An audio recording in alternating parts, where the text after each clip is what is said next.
Nuh alaihissalam adalah nabi ketiga sesudah Nabi Adam, Nabi Syits, dan Nabi Idris, dan keturunan ke-9 dari Nabi Adam alaihissalam.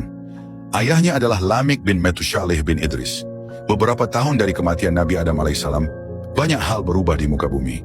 Dan bertepatan dengan fitrah manusia itu sendiri, terjadilah kealpaan terhadap wasiat Nabi Adam alaihissalam. Kesalahan yang dahulu kembali berulang. Seperti mana ketika Nabi Adam dan Hawa melupakan ketetapan Allah Subhanahu wa Ta'ala untuk menjauhi pohon di dalam surga. Seperti itulah manusia melupakan ajaran ilahi yang dilangsungkan di muka bumi selepas turun dari surga. Sebelum lahirnya kaum Nabi Nuh, telah hidup 5 orang saleh dari datuk-datuk kaum Nabi Nuh alaihissalam. Mereka hidup selama beberapa zaman, kemudian mereka wafat.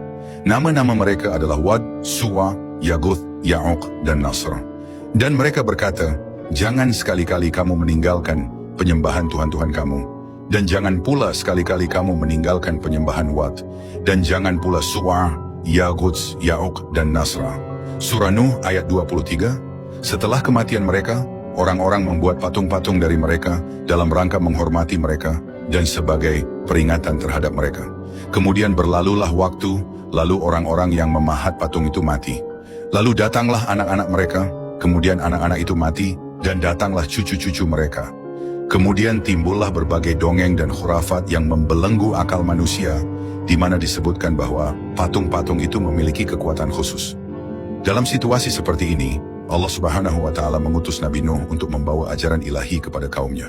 Nabi Nuh adalah seorang hamba yang akalnya tidak terpengaruh oleh keadaan sekeliling, yang menyembah selain Allah Subhanahu wa Ta'ala. Allah memilih hambanya Nuh dan mengutusnya di tengah-tengah kaumnya. Dakwah Nabi Nuh kepada kaumnya, "Dan sesungguhnya kami telah mengutus Nuh kepada kaumnya." Lalu ia berkata, "Hai kaumku, sembahlah oleh kamu Allah Subhanahu wa Ta'ala, karena sekali-kali tidak ada Tuhan bagimu selain Dia. Maka mengapa kamu tidak bertakwa kepadanya?" Surah Al-Mu'minun ayat 23. Nabi Nuh menjelaskan kepada kaumnya bahwa mustahil terdapat selain Allah yang Maha Esa sebagai pencipta. Ia memberikan pengertian kepada mereka bahwa dunia telah lama menipu mereka dan telah tiba waktunya untuk menghentikan tipuan ini. Nuh menyampaikan kepada mereka bahwa Allah Subhanahu wa Ta'ala telah memuliakan manusia. Dia telah menciptakan mereka, memberi mereka rezeki, dan menganugerahi akal dan tubuh yang sehat kepada mereka. Manusia mendengarkan dakwahnya dengan penuh nikmat. Dakwah Nabi Nuh cukup menggoncangkan jiwa mereka di kala itu.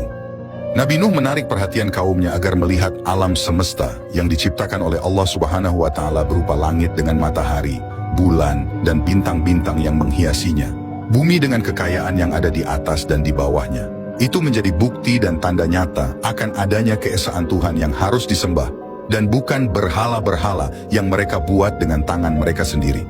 Di samping itu, Nabi Nuh juga memberitakan kepada mereka bahwa akan ada ganjaran yang akan diterima oleh manusia atas segala amalannya di dunia, yaitu surga.